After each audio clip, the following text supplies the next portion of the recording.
Welcome to the School of Wisdom, a weekly podcast produced for the Bible Bistro, studying the book of Proverbs chapter by chapter.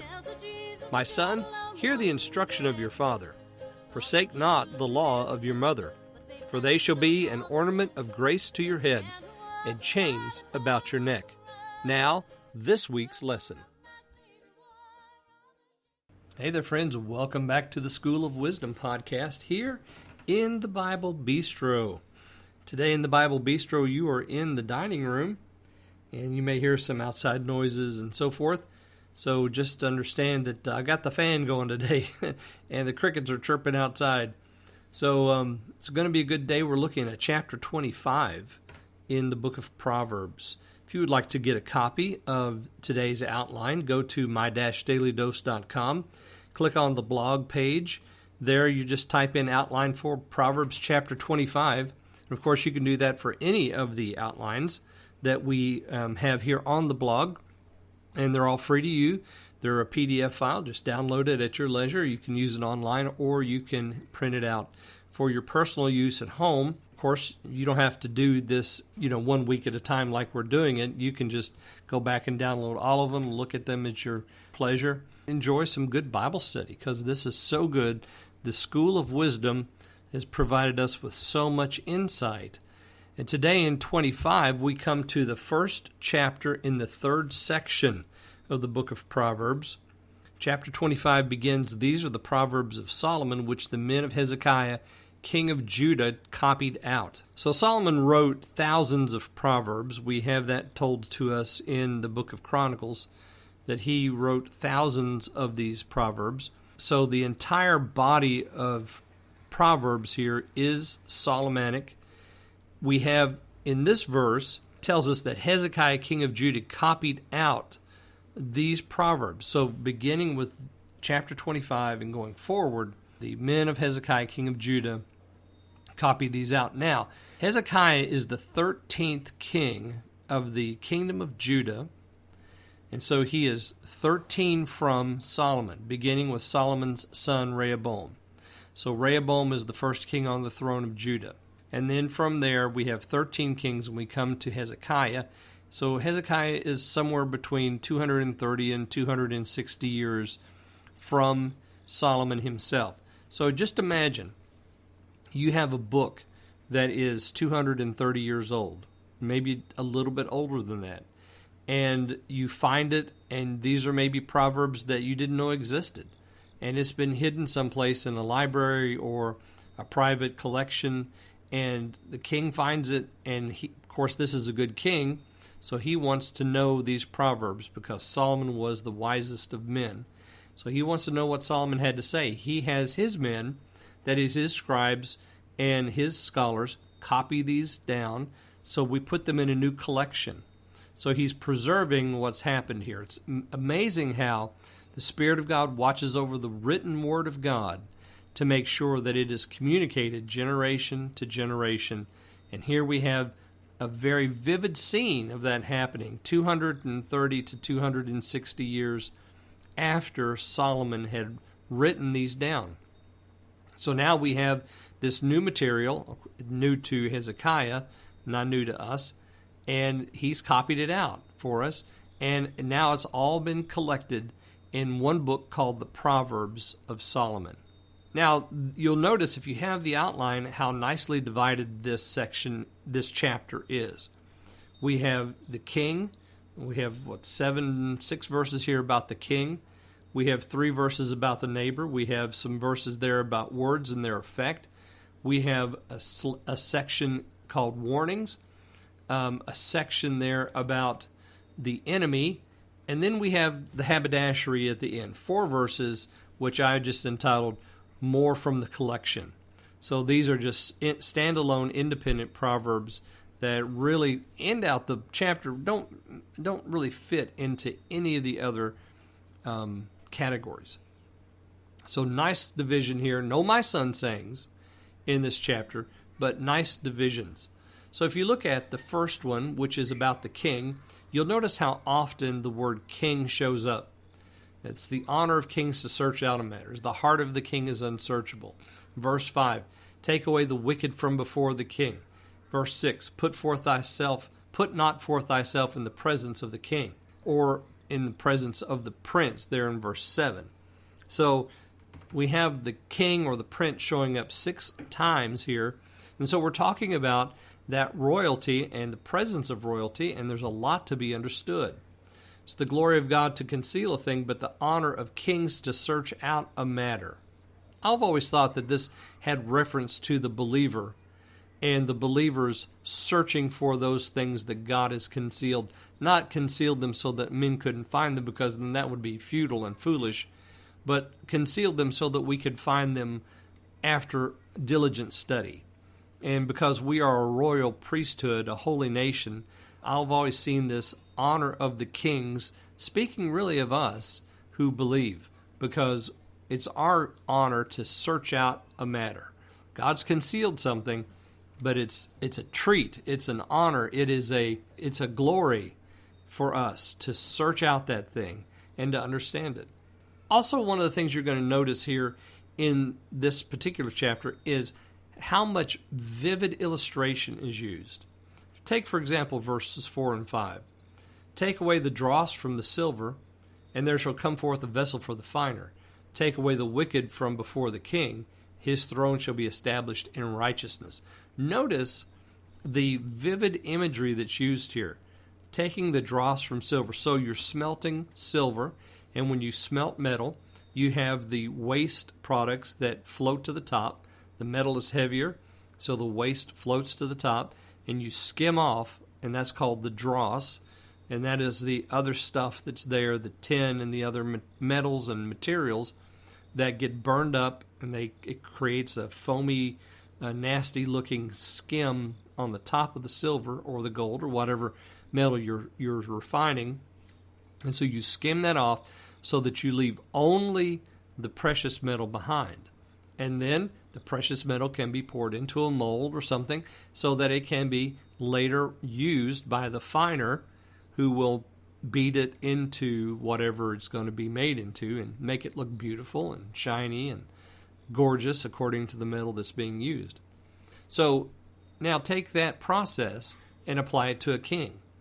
If you take away the wicked, so the wicked here represent the dross, those waste metals that would make impure the silver if it was used in the pouring of the item. So you skim off the dross, or you skim off the wicked from before the king, and then what's left? If the wicked have been drawn off, well, then you have the silver that's left. You have the throne established in righteousness. So this is very lovely. And what a beautiful and graphic illustration of removing wickedness from before those who make a decision. And so we see this today with our prime ministers and premiers and presidents and so forth all around the world. They're surrounded by people who give them advice. Well, what if those people that give them advice are wicked men? What if they were not there? What if they were getting true advice from a righteous voice? Well, let's see the difference that would make in the decisions the king could give. Verses 6 and 7 remind us of something that the Lord Jesus taught us, that you don't sit yourself in the highest seat. You sit low so that someone might say to you, sit up higher, friend. Here you see, don't put yourself forth in the presence of the king. That is, don't think of yourself so highly that you're going to put forth yourself in a way that would be shameful, because if he puts you down, well, that's not going to be honoring to you, is it? No, it's going to be a shame. It's better that it be said unto thee, come up hither, than that thou should be put lower in the presence of the prince. Now, we go on from the king and the prince to the neighbor. And 8, 9, and 10 really remind us of the 9th commandment. Go not forth hastily to strive, lest thou know not what to do in the end thereof, when thy neighbor hath put thee to shame. Debate thy cause with thy neighbor himself, and discover not a secret to another, lest he that heareth it put thee to shame, and thine infamy turn not away. So you see shame here twice. The other, if he reveals that you've been talking bad about your neighbor, well, that's going to put you to shame. And if you're hasty, if you're a man given to haste and you don't have patience and you're given to strife, well, then that's going to be a shame, because your neighbor will put you to shame. So we've got to be careful about how we use our words. Let's not be hasty. Let's not be driven by strife. Let's debate with our neighbor, and that's a kindness to him, that we address him and not somebody else. Why would you tell somebody else about the problem you have with your neighbor? How can that be right? It's not. And then we're going to see, I think it's in verse 18, another piece about this, which again reminds us about the ninth commandment. Verses 11 through 15, then, we have words and their effect. A word fitly spoken is like apples of gold and pictures of silver. And as an earring of gold and an ornament of fine gold, so is a wise reprover upon an obedient ear. As the cold of snow in the harvest, so is a faithful messenger to him that sent him. For he refreshes the soul of his masters. Whoso boasts himself of a false gift is like clouds and wind without rain. Notice, again, the vivid imagery here. We have these similitudes that illustrate for us these proverbs. And it goes all the way down. All this about words and their effect. A word fitly spoken, a wise reprover, a faithful messenger. Whosoever boasteth himself of a false gift, and a soft tongue breaketh the bone. The strength of words is very important, and they have varied effects. And so you can see those effects listed here. There's a Puritan author that I'm kindly affectionate towards, and he says that this passage, verse 11, a word fitly spoken, is like apples of gold and pictures of silver. He says, then that tells us that most of our words are fruitless and shouldn't be spoken at all. So the value of language is only in how it matches this 11th verse. If it's fitly spoken, if it's like an apple of gold in pictures of silver. All right. Then we come to the next section, which are the warnings.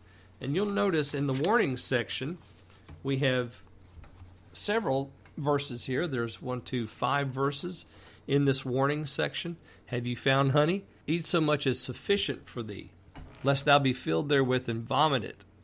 Withdraw thy foot from thy neighbor's house, lest he be weary of thee and so hate thee. And so forth. We go down through here, and you can read all these warnings. Confidence in an unfaithful man, that's a warning. He that taketh away a garment in cold weather, that's a warning to those who would do such a thing.